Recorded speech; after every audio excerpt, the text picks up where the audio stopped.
Hello दोस्तों, स्वागत है आपका टेक्स्ट बुक सुपर कोचिंग में। दोस्तों मैं हूं आपका दोस्त नीतीश और आज हम लोग करने वाले हैं आरआरबी एलपी के लिए एक और बहुत ही अच्छा सेशन। कुछ अच्छे अच्छे सवाल लेकर आया हूं, बहुत ही इजी है। ज़्यादा से ज़्यादा क्वेश्चन को सॉल्व करेंगे कम टाइम में। ठीक है गाइस, स्टार्ट करते हैं, देखते हैं कि कितना स्कोर आज हमारा आ रहा है।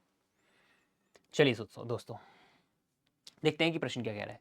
दो संख्याएं इस प्रकार हैं कि उनके बीच अनुपात 8 और 7 है।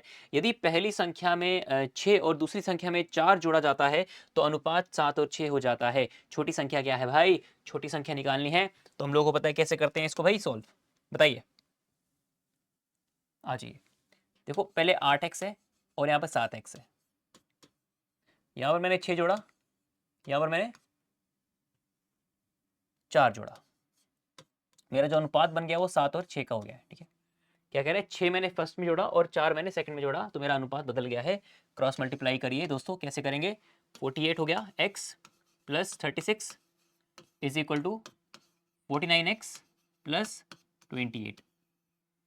ये वहाँ जाएगा तो x की वैल्यू किसके बराबर होगी दोस्तों? यहाँ पर ये जाएगा तो 36 माइनस 28 इज 8, है ना। हमसे क्या पूछा था? छोटा नंबर। ठीक है, इसमें और इसमें से छोटा नंबर कौन सा दोस्तों? छोटा नंबर ये है।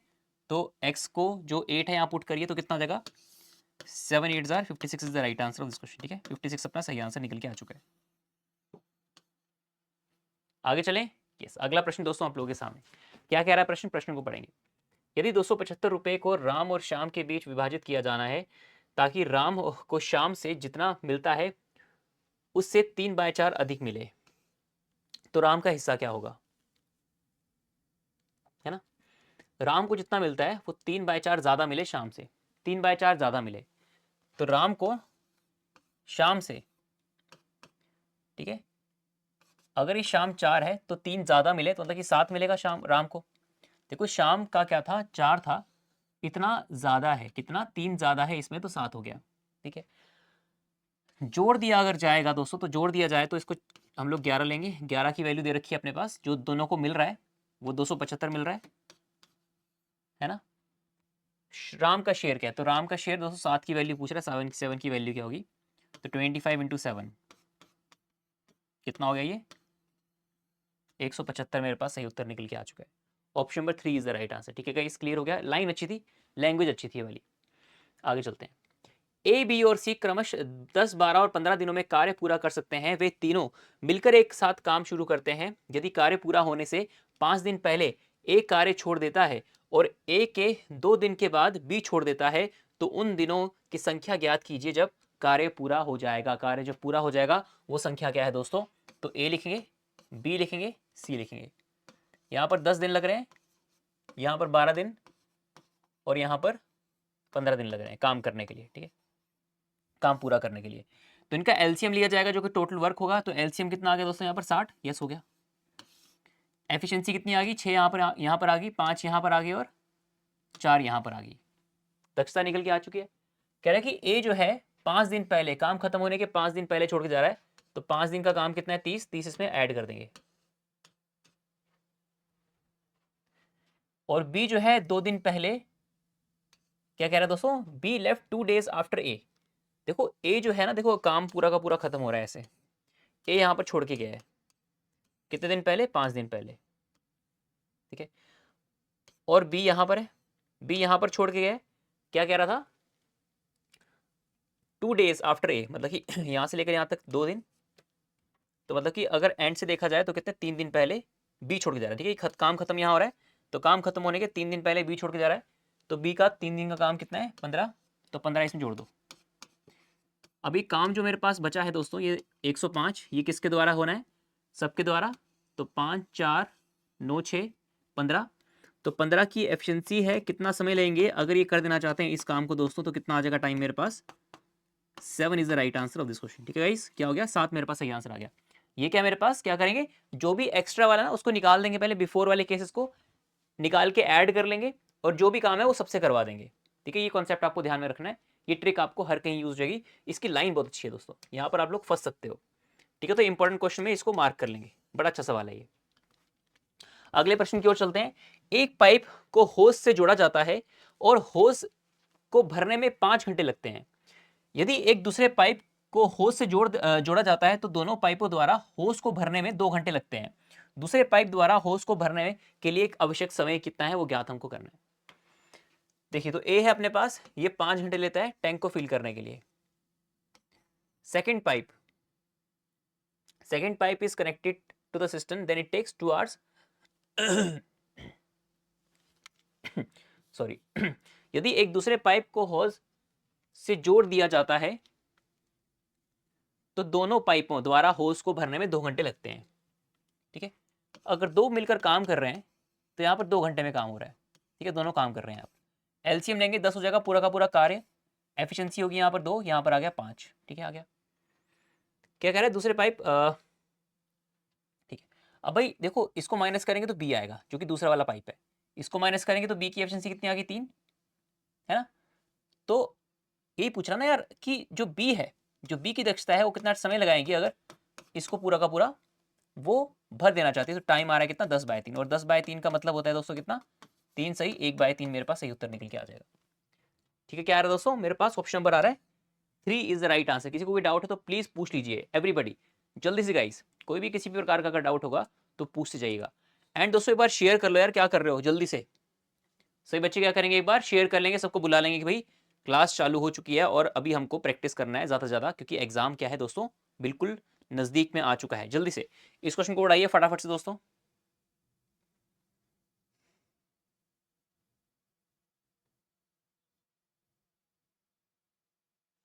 चलिए क्या कह रहा है सवाल, P और Q द्वारा एक कार्य क्रमशः 10 और 15 दिनों में पूरा किया जा सकता है। यदि P और Q एकांतर क्रम में काम कर सकते हैं, P काम शुरू करता है तो काम कितने दिन में पूरा होगा। P अगर काम शुरू कर रहा है तो कितने दिन में काम पूरा होगा। दोस्तों देखिएगा जरा क्या कह रहा है। एक अपने पास क्या है, P है, और एक अपने पास Q है। P यहाँ पर 10 दिन लगाता है, Q यहाँ पर 15 दिन लगाता है। एलसीएम कितना हो गया, 30। यहाँ पर आ गया 3, यहाँ पर आ गया 2। ठीक है, एकांतर रूप में काम कर रहे हैं। ठीक है, तो दोनों अगर मिलकर काम करें, दोनों का पेयरिंग अगर बना दूंगा तो 5 काम हो रहा है 2 दिन में। 5 काम हो रहा है 2 दिन में। ठीक है, 5 काम हो रहा है काम 2 दिन में, तो मुझे करना है 30 काम। तो 6 से गुणा यहाँ करो, 6 से गुणा यहाँ कर दो, तो कितने दिन हो गए दोस्तों, मेरा पूरा का पूरा काम जो है 30 हो गया है पूरा 12 दिन में। ठीक है, कहाँ है, ऑप्शन नंबर 4 में दिया गया है। ये बात आपको क्लियर होगी दोस्तों, 12 दिन में हमारा पूरा का पूरा काम खत्म हो जा रहा है। यस गाइस, अगला प्रश्न क्या कह रहा है, पढ़ो। 20% और 10% की 2 क्रमिक छूट देने के बाद एक वस्तु को 954 रुपए में बेचा गया। वस्तु का अंकित मूल्य क्या है ना, अंकित मूल्य क्या है, उल्टा जाना है। तो अंकित मूल्य पे छूट दी जाती है, तो पहली छूट दी है मैंने 20% की, तो 80% हो गया। दूसरी छूट दी मैंने 10% की, तो 90% हो गया। अब कितना बन गया जाके दोस्तों, ये इतना बन गया है। ठीक है, तो देखो 2 0 से 2 0 निकाल दो, 9 1 9, 6 9 54। ठीक है, 8 8 1 8। ठीक है, कट नहीं रहा यार ये तो। चलो देखते हैं, देखो 4 से काटते हैं, 4 2 8, 4 25 टाइम्स। ठीक है, 2 से काटो इसको, 2 5 10, 2 3 6।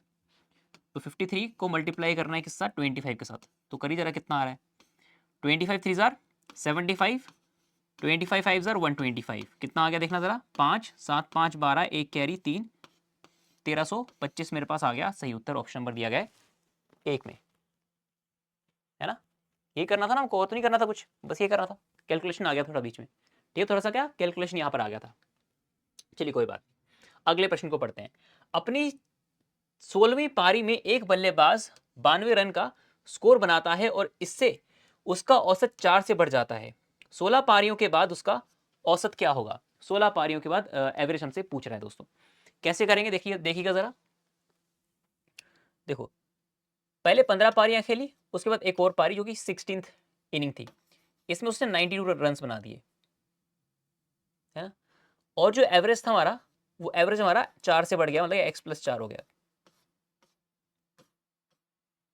ठीक है, एलिगेशन का यूज करो, यहाँ पर माइनस करेंगे 4 हो गया।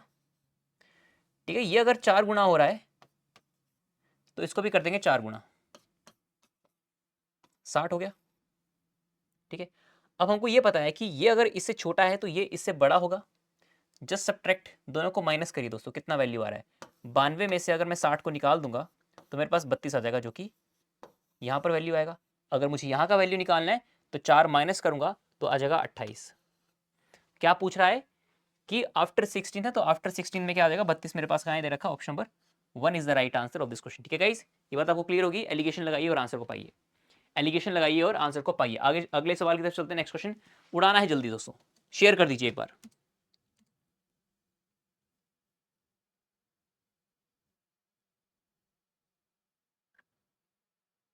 यस, देखिए 6 संख्याओं का औसत 20 है, यदि प्रत्येक संख्या में 5 जोड़ा जाता है तो नया औसत क्या होगा। देखो अगर मैं ना हर एक संख्या में 5 जोड़ूंगा ना तो मेरा इफेक्ट क्या होगा, एवरेज में 5 का ही इफेक्ट आएगा, बस बात खत्म होगी।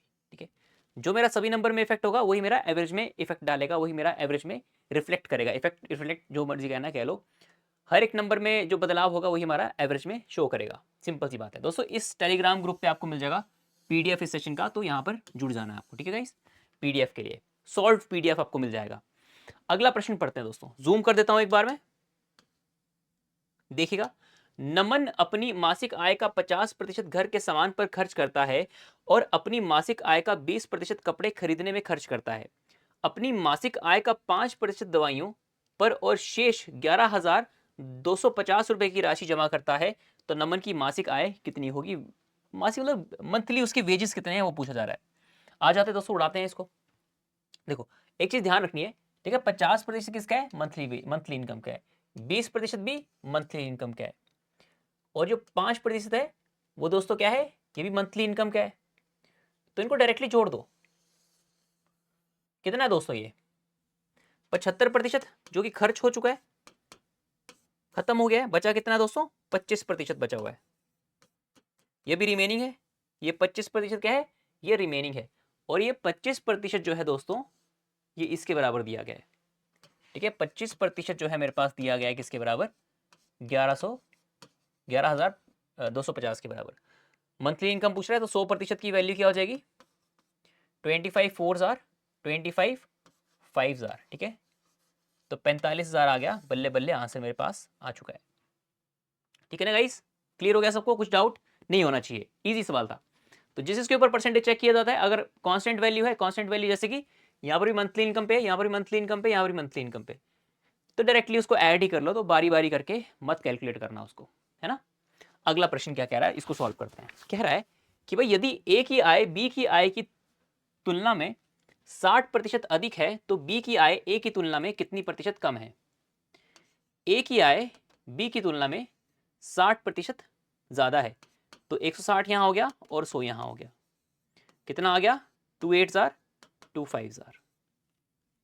ठीक है, अब बोल रहा है कि तो बी की जो आय है वो इससे कितना कम हो रही है। ठीक है, ए से कितना कम हो रही है, 3 कम हो रही है, किससे कम हो रही है, ए से। तो प्रतिशत के लिए कितना हो गया दोस्तों, ये 3/8 को लिखा जाता है 37.5%। क्वेश्चन सॉल्व, आगे चलते हैं दोस्तों। अगला प्रश्न क्या कह रहा है, पढ़िएगा ध्यान से। कह रहा है कि आशीष के वेतन में 22% की वृद्धि होती है और बाद में 22% की कमी होती है। उसे कितने प्रतिशत का लाभ, उसे कितने प्रतिशत का लाभ या फिर हानि होती है, ये हमसे पूछा है। कितना प्रॉफिट या फिर लॉस होता है, ये पूछ रहा है। अब भाई जब भी ऐसा हो रहा ना कि पहले इंक्रीमेंट करा है और फिर डिक्रीमेंट करा है, यहां पर भी 22% है, यहां पर भी 22% है, तो ओवरऑल कैसे निकालते हैं दोस्तों, ओवरऑल चेंज अगर मुझे यहां से यहां का चेंज निकालना है कि पहले ये वैल्यू थी, फिर ये होगी, फिर ये बनी है, तो ए से सी तक का change x minus y minus x y by 100 कर देंगे। ठीक है, डायरेक्टली आंसर आ जाएगा मेरे पास। जहां पर ये हमारा x हो गया, ये हमारा y हो गया, तो 22 ये दोनों 22 माइनस 22 गुणा 22 बाय 100। ठीक है, यहाँ से ये 22 क्या कितना हो गया 44, सॉरी 484 और डेसिमल लग जाएगा यहाँ पर। ठीक है, 484 और डेसिमल मेरा 2 0 का ऊपर चिपक जाएगा और मेरा आंसर सही हो जाएगा। ठीक है गाइस, बात करते हैं अगले सवाल की। दूध और पानी के 40 लीटर मिश्रण में पानी केवल 25% है। 10% दूध वाले मिश्रण को बनाने के लिए कितने लीटर पानी की आवश्यकता होती है। अब भाई देखो 40 लीटर क्या है इसके अंदर, मिक्सचर है मिल्क एंड वाटर का। इसके अंदर कह रहा है कि 25% क्या है, पानी है, ये पानी है, ठीक है। अब दोस्तों मेरा जो मिल्क बन जा रहा है 10% का बन जा रहा है मिलाने के बाद, पानी मिला रहे हैं, देखो यहाँ पानी मिला रहे हैं, ये पानी ही है, हम लोग वाटर ही तो ले रहे हैं, इसके अंदर ये वाटर है, तो वाटर ही वाटर ऐड किया है, तो वाटर हमारा इसके अंदर 100% हो जाएगा। अब दोस्तों कह रहा है कि 10% अपने पास मिल्क है, तो वाटर कितना हो जाएगा, 90% का। बस होगी कहानी खत्म। एलिगेशन लगाओ यहाँ पर, माइनस करेंगे 10 हो गया, माइनस करेंगे कितना हो गया भाई, बताओ जल्दी से एवरीबॉडी, 65, ठीक है। कितने का रेशो आ रहा है, 5 2 10, 5 13 आर, ठीक है। 2 20 टाइम्स, इसको कर दो 20 टाइम्स, ठीक है। जितना गुणा इसका हो रहा है उतना ही गुणा इसका कर देंगे, तो कितना हो जाएगा मेरे पास, 260 लीटर। कहाँ पर दिया गया है, ऑप्शन नंबर 1 में मेरा सही आंसर दिया गया है। यस, क्लियर हो गया सबको, यस और नो एवरीबॉडी, बताइएगा। चलें आगे, अगला सवाल देखो, 27:5 का अनुपात है ये। 80 लीटर मिश्रण में दूध और पानी का अनुपात 27 और 5 है। मिश्रण में दूध और पानी का अनुपात 3 और 1 प्राप्त करने के लिए कितना पानी मिलाने की आवश्यकता है, कितना पानी मिलाने की आवश्यकता है, ये हमको बताना है दोस्तों। देखिएगा 27 और 5 का अनुपात था यहाँ पर, है ना, टोटल कितना है, 80 लीटर, ठीक है। अब जो अनुपात बन गया, मैंने क्या किया है, पानी मिलाया, ठीक है, ये मिल्क है, ये वाटर है, ये वाटर है, मैंने पानी मिलाया है, तो अब कितना रेशो बन गया, 3:1 का रेशो बन गया है, ठीक है गाइस। देखिएगा मैंने पानी ही पानी मिलाया ना, तो ये दोनों बराबर होने चाहिए, तो इन दोनों को बराबर कर दीजिए, तो 9 का 9 मल्टीप्लाई यहाँ पर, 9 का मल्टीप्लाई यहाँ करेंगे, तो 27:9 हो गया। यहाँ पर डिफरेंस कितना आ रहा है, 4 का। तो जो टोटल क्वांटिटी है दोस्तों वो कितनी आ रही है, 7 32, तो 32 जो है मेरे पास दिया गया था 80 लीटर के बराबर, हमने क्या ऐड किया है, 4 ऐड किया है, तो 4 की वैल्यू किसके बराबर हो जाएगी, ये अगर मेरा 8 से डिवाइड करके आ रहा है, तो यहाँ पर भी 8 से डिवाइड करेंगे तो 10 हो जाएगा, ठीक है। जो डिवाइड यहाँ हो रहा है वही डिवाइड यहाँ करेंगे, तो 10 मेरे पास 4 का वैल्यू निकल के आ जाएगा। 32 अगर 80 के बराबर है तो हमारा 4 किसके बराबर हो जाएगा, 4 हमारा बराबर हो जाएगा 10 के बराबर। बात खत्म होगी, आगे चलते हैं। अगला प्रश्न दोस्तों, यदि 15% और 75% की दो क्रमिक छूट, यदि 15% और 75% की दो क्रमिक छूट देने के बाद टीवी का विक्रय मूल्य 2550 रुपए है, तो अंकित मूल्य क्या होगा। मेरे को उल्टा चलना है, फिर से अपने पास ऐसा क्वेश्चन दोबारा से आ गया ना। देखो अंकित मूल्य पर पहली छूट दी हम लोगों ने 15% की, तो 85% रह गया। एक और छूट दी 75% की, तो 25% रह गया। अब जाके बन गया कितना, 2550, ठीक है। तो 1/4 हो गया ये, 17/20 हो गया ये, ठीक है। 17 से काटेंगे, 17 1 से 17, ठीक है, 8 17 5 जार 150 हो गया, ठीक है। इसको मल्टीप्लाई करो, 8 15 8 जार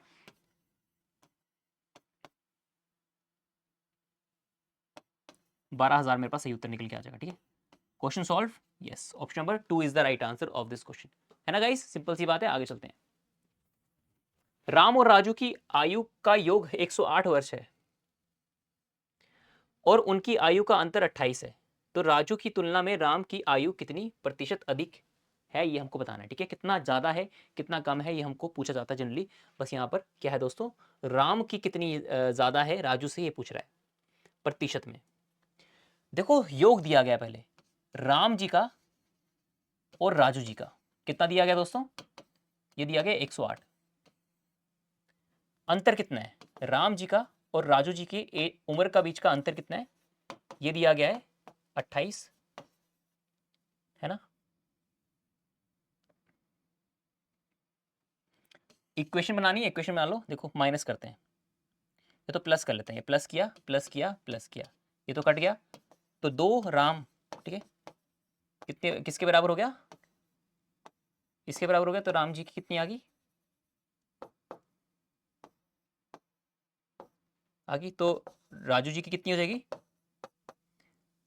देखो जरा जोड़ो यहाँ पर,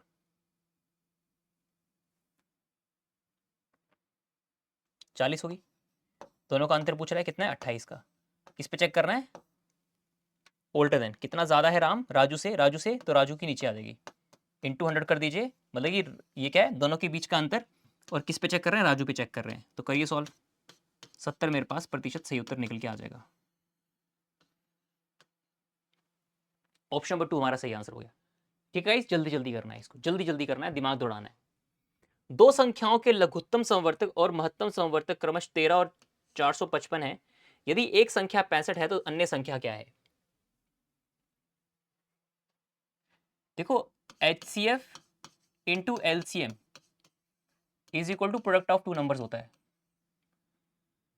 HCF 13 है, LCM 455 है, एक 65 है, तो दूसरा नंबर क्या होगा।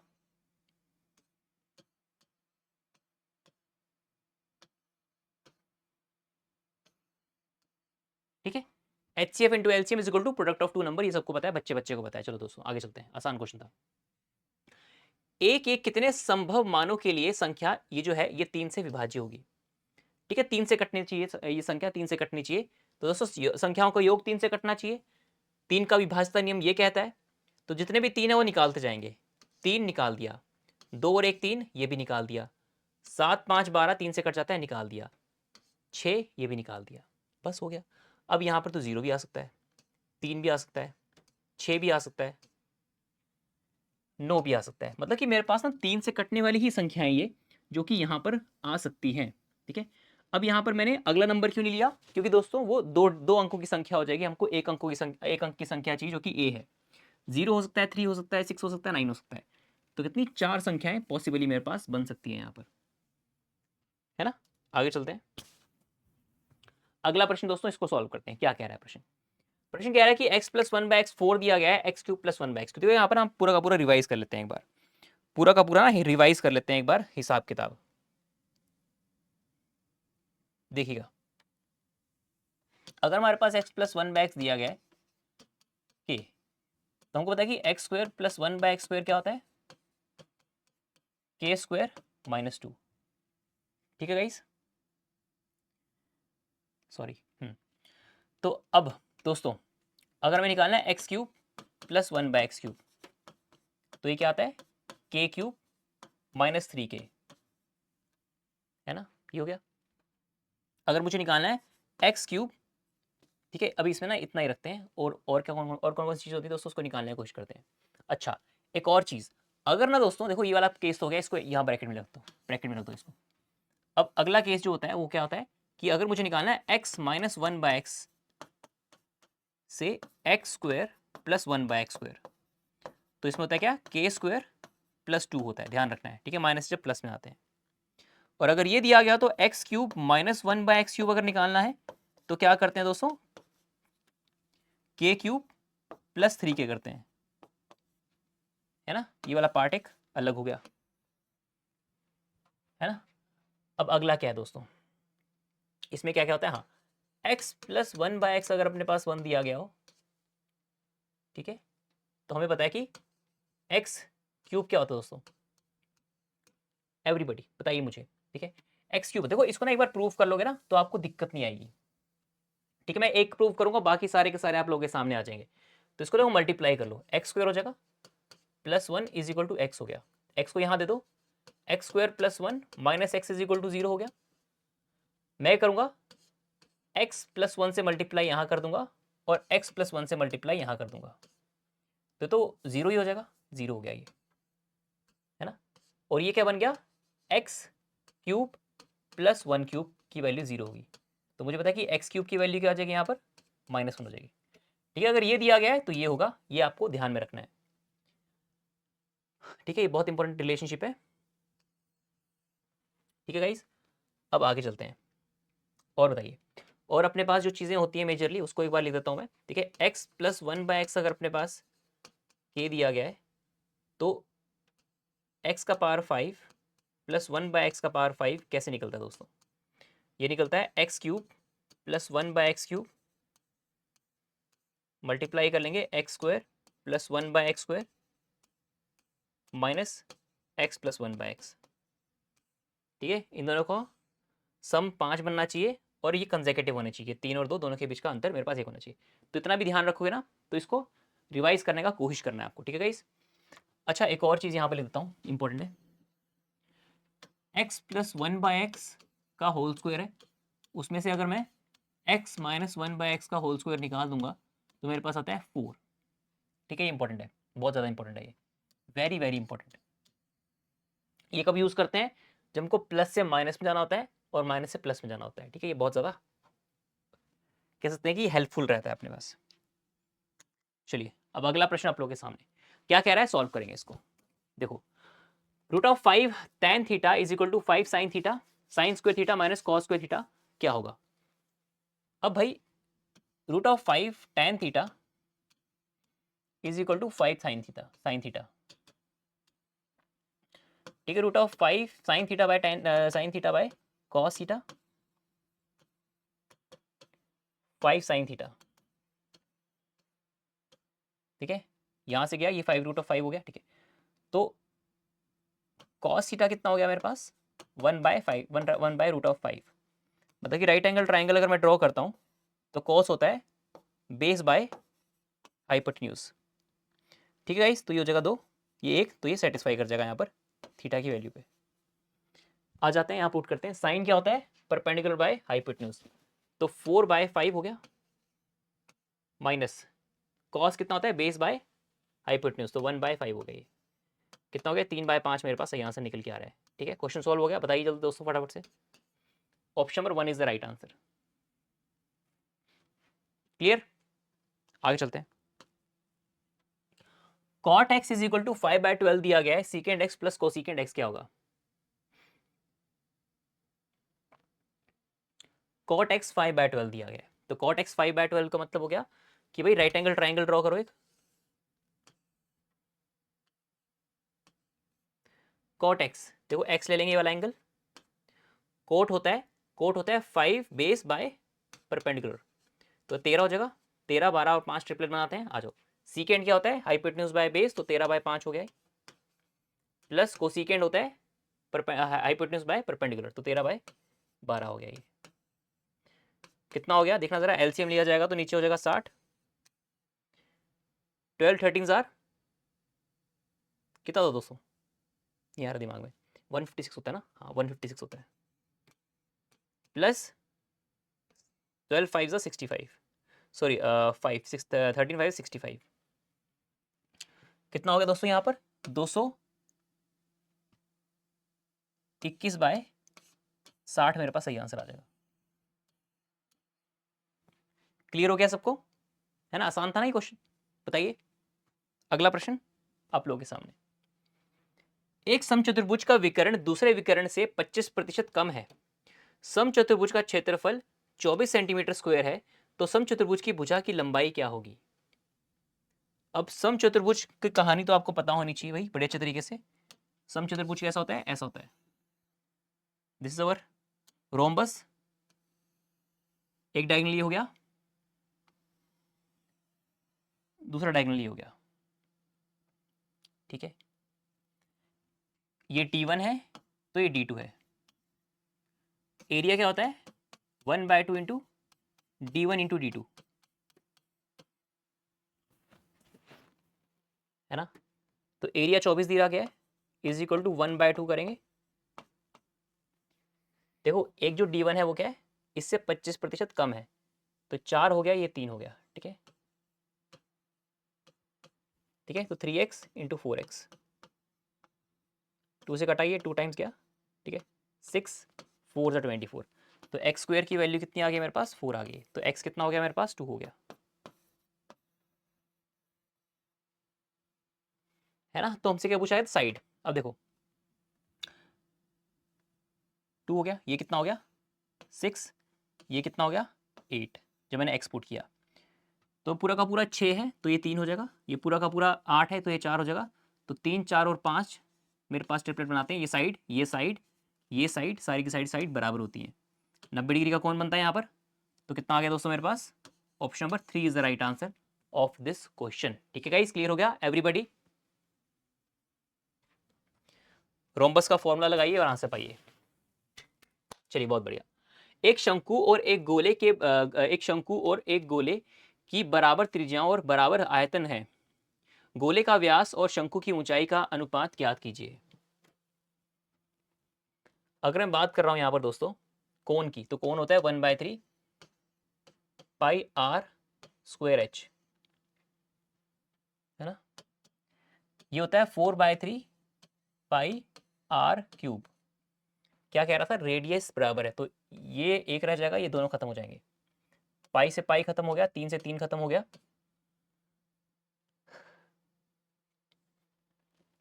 तो हाइट इज इक्वल टू क्या हो गया 4 आर, या तो कह लो h is equal to 4 r, नीचे आ गया और ये 1 हो गया। ठीक है गाइस, यहाँ पर डायमीटर बोल रहा है तो 2 से मल्टीप्लाई कर दो, 2 से मल्टीप्लाई कर दो। ठीक है, काटो इसको, तो 2:1 का रेशो हो गया। मतलब हाइट बाय डायमीटर का जो रेशो आया है वो क्या है, 2:1 का रेशो आया है। ठीक है, हमसे क्या पूछ रहा था, डायमीटर टू हाइट, तो उल्टा रेशो लिखना है, तो 1:2 अपने पास दिया गया ऑप्शन नंबर 1 में। ठीक है, उल्टा रेशो लिखना है, इनवर्स रेशो लिखना है। ठीक है गाइस, क्लियर हो गया सबको? इजी था ये तो।